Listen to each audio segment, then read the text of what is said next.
तो भाई जो सुरक्षा कर्मचारियों को लेकर जो है सुबह सुबह जो है कुछ ताज़ा जानकारी लेके आए हाँ, क्योंकि अलग अलग प्रकार से जो है काफ़ी सारे कर्मचारियों के जो है मैसेज देखने को भी मिले हैं कि जॉब सुरक्षा पत्रों की जो है शुरुआत हुई है या नहीं हुई है।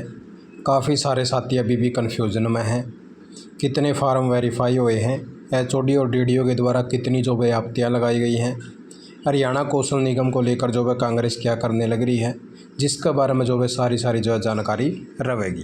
पहले तो ये देख लीजिए भाई, क्योंकि काफ़ी सारे जो साथियों कन्फ्यूजन के अंदर हैं अभी भी, और बार बार जो है पूछने भी लगे थे, जिनको जो है बता दिया गया था कि ऑलरेडी जो है पत्र जो है जारी हो चुके हैं जॉब सुरक्षा के। तो वही जो है देख लीजिए कि हरियाणा कौशल निगम के कर्मचारियों को जॉब सिक्योरिटी के पत्र सौंपे, इस्तीफे के लिए 1 माह का नोटिस देना जरूरी। भाई हरियाणा कौशल निगम के तहत जो कर्मचारियों को जॉब सिक्योरिटी गारंटी की देने की जो प्रक्रिया शुरू हो गई है, इसकी शुरुआत मुख्यमंत्री नायब सिंह सैनी ने जो भाई रविवार को वासी में जो स्वतंत्रता दिवस के समारोह में 9 स्थानीय युवाओं को जो वो ऑफर लेटर देकर करी है। सरकार की ओर से कर्मचारियों को ऑफर लेटर जारी करने की चौथी बार 15 अगस्त तारीख तय की गई थी, जिसे बढ़ाया गया अब जो है 20 सितंबर कर दिया है। और इस न्यूज़पेपर के अंदर जो है हमने आपको बताया भी था कि यहाँ पे गलती से 30 लिखी गई थी, लेकिन 20 सितंबर है। भाई कर्मचारियों को दिए गए ऑफर लेटर में बताया कि उन्हें जो है देश में कहीं भी काम करने के लिए भेजा जा सकता है। कर्मचारियों को स्वास्थ्य देखभाल, ग्रेजुएटी, मातृत्व लाभ, महिला कर्मचारी के मामले में जो वे अनुकंपा, वित्तीय सहायता, नियुक्ति का लाभ, सेवा की सुरक्षा अधिनियम के तहत ही मिलेंगे। इस्तीफे देने या सेवा समाप्त करने के लिए दोनों में से किसी भी पक्ष को 1 महीने का नोटिस या उसके बदले में 1 महीने का वेतन दिया जाएगा। ऑफर लेटर मिलने के 15 दिनों के भीतर जो है जवाब देना होगा। तो अब जो आप जो इस चीज़ से जो भाई अब अपने आप को थोड़ी सी संतुष्टि दे सके हैं कि ऑफर लेटर जो वितरण का जो कार्य है वो शुरू हो चुका है, और मुख्यमंत्री नायब सिंह सैनी ने जो है ऑफर लेटर दे दिए हैं। अब जो भाई आप जो अपनी संतुष्टि के लिए दूसरा न्यूज़पेपर और देख लीजिए। भाई मुख्यमंत्री नायब सिंह सैनी ने जॉब सिक्योरिटी के पत्र की शुरू ही करवा दी है।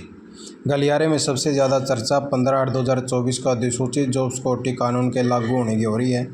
मुख्यमंत्री नायब सिंह सैनी ने कानून बनाया था, उन्होंने कैबिनेट मीटिंग में पास भी कर दिया, और उसी प्रकार से 1.20 लाख कर्मचारियों के लिए जो भाई कानून में से जो है लाभान्वित होंगे। और उन्होंने पिछले सप्ताह दोहराया कि उन्होंने 1.22 लाख कर्मचारियों को जॉब सिक्योरिटी गारंटी दे रखी है।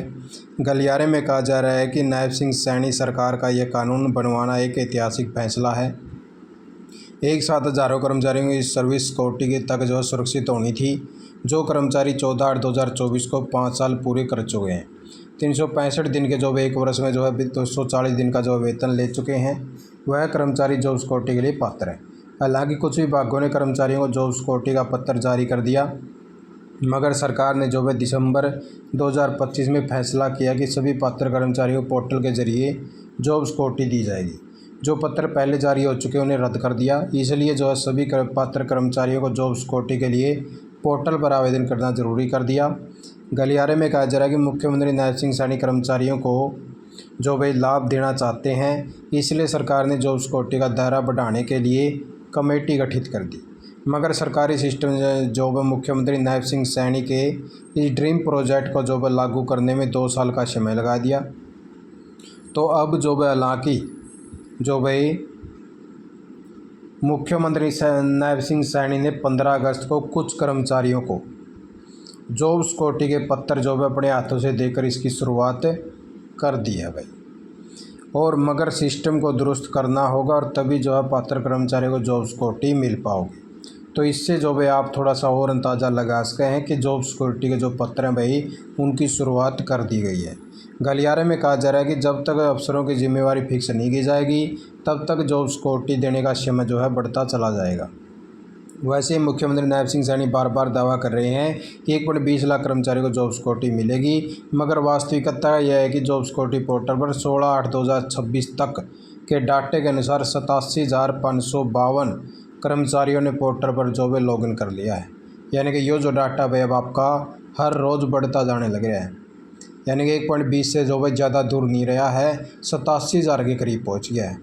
और अभी तो और भी कर्मचारी जो है इसके अंदर आने हैं, जैसे जो टीचिंग वाले हैं, या ये अभी जो कर्मचारी जो फार्म भरेंगे वो वाले हैं।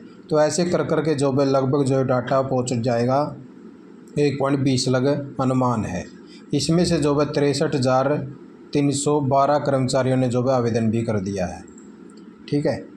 और उसी प्रकार से जो है इसमें DDOs के द्वारा बात करें 32,401 का डाटा वेरीफाई किया, 5,062 पर आपत्तियाँ दर्ज करी। इसमें से विभागाध्यक्ष ने 23,352 का डाटा वेरीफाई कर दिया भाई, यानी कि 20,000 से अब आपका डाटा जो भाई 23,000 लग पहुँच गया है। यानी कि 3,000 और जो फार्म है वो वेरीफाई हो गए हैं। 2,973 के ऊपर आपत्तियाँ जताई है, यानी कि 25,000 फार्म मान के चलिए भाई। अब गलियारे में कहा जा रहा है कि जब आवेदन 63,312 ने करे तो 1.20 लाख कर्मचारी को जॉब सिक्योरिटी कैसे मिल पाएगी। यह ज़रूर है कि अगर जॉब सिक्योरिटी का दायरा बढ़ जाता है तो मुख्यमंत्री नवजोत सिंह सैनी की गारंटी पूरी हो सकती है। तो इस प्रकार से जो है लगातार जो है चर्चाएँ जारी हैं और लगातार जो है कर्मचारियों के लिए जो है डाटा वेरीफाई की जो लिस्ट है वो भी जो है यहाँ पे आ चुकी है कि कितने कर्मचारियों का जो अब तक का होया है और कितने का जो है अनुमान आगे है। तो उसी प्रकार से आगे जो है बात करा कांग्रेस को लेकर कि कांग्रेस जो है आचरण को लेकर जो है क्या करने लग रही है, उसकी भी चर्चा कर लेते हैं।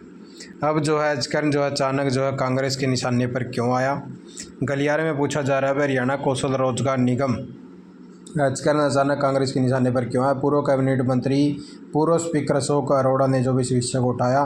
कांग्रेस विधायक दल की बैठक में भी यह फैसला लिया गया और प्रेस कॉन्फ्रेंस भी साफ कर दिया गया कि मगर कांग्रेस अध्यक्ष राव नरेंद्र सिंह ने अलग से प्रेस कॉन्फ्रेंस कर आचरण पर अपनी बात जो है रखी है। गलियारे में कहा जा रहा है कि राव नरेंद्र सिंह आचरण पर थोड़े से स्पष्ट नहीं थे। उन्होंने कहा कि आचरण का सरकार जो है श्वेत पत्र जारी करे, अस्थायी कर्मचारियों के साथ जो शोषण हो रहा है उसे जो है दूर किया जाए, मगर साथ में कह दिया कि कांग्रेस की सरकार आएगी तब आचरण को बंद किया जाएगा। गलियारे में कहा जा रहा है कि भाजपा सरकार 2021 में आचरण लागू करने का फैसला किया था। 2022 की नीति के तहत जो है कर्मचारियों को ठेकेदारी प्रथा प्राइवेट एजेंसियों के माध्यम से लगे हुए थे, उनमें से उन कर्मचारियों का आचरण में रिपोर्ट करने का जो आदेश कर दिया गया जो 31/3/22 से पहले जो है लगे हुए थे। ठीक है। तो उसी प्रकार से जो भाई जब सरकार ने आचरण की जो वही पॉलिसी लागू की थी तब यह हुआ था कि भविष्य में अस्थायी कर्मचारी नियुक्ति आचरण से होगी, मगर गलियारे में कहा जा रहा है कि आजकल जो है सरकारी विभागों में अधिकारी भी आचरण से परेशान हैं, क्योंकि जब विभाग आचरण के पास कर्मचारी की मांग भेजता है तो उसे कर्मचारी मिलते नहीं हैं। इसके अलावा जो आंकड़ा सार्वजनिक उसके अनुसार 11/8/2026 तक आचरण में पोर्ट 96,797 कर्मचारी पोर्ट किए गए थे, जिसमें से 17,319 नए कर्मचारी रखे गए। हालांकि यानी कि दोनों 2022 के बाद 4 सालों में सिर्फ जो है 17,319 कर्मचारी ही रखे गए हैं। गलियारे में कहा जा रहा है कि आचरण का 11/8/2026 को 1,14,116 यानी कि 1,00,000 जो भाई 14,116 कर्मचारी कार्यरत हैं। गलियारे में कहा जा रहा है कि कांग्रेस इस मुद्दे को अब इसलिए बनाना चाहती होगी कि भाई आचरण की जो एक प्रकार से मेन पावर प्रोवाइडर कंपनी है, यह कर्मचारियों के वेतन से 1% जो है सर्विस चार्ज वसूल करती है, जबकि प्राइवेट एजेंसी 2% वसूल करती हैं। चूँकि जो आचरण एक सरकारी एजेंसी है, वही इसलिए कांग्रेस ने इस मुद्दे को बनाया है। सरकार का काम स्थायी नौकरी देना है, न कि अस्थायी। अब कांग्रेस 19/8/2026 का आचरण को बंद करने और इसमें कर्मचारियों को लगे को रेगुलर करने को लेकर जो है प्रदर्शन करेगी। तो इस प्रकार से जो है ये चर्चाएँ थी। आप लोगों से यही ताज़ा जानकारी लेके आया था। आपने वीडियो देखा, आपका बहुत बहुत धन्यवाद। जय हिंद, जय भारत, जय हरियाणा।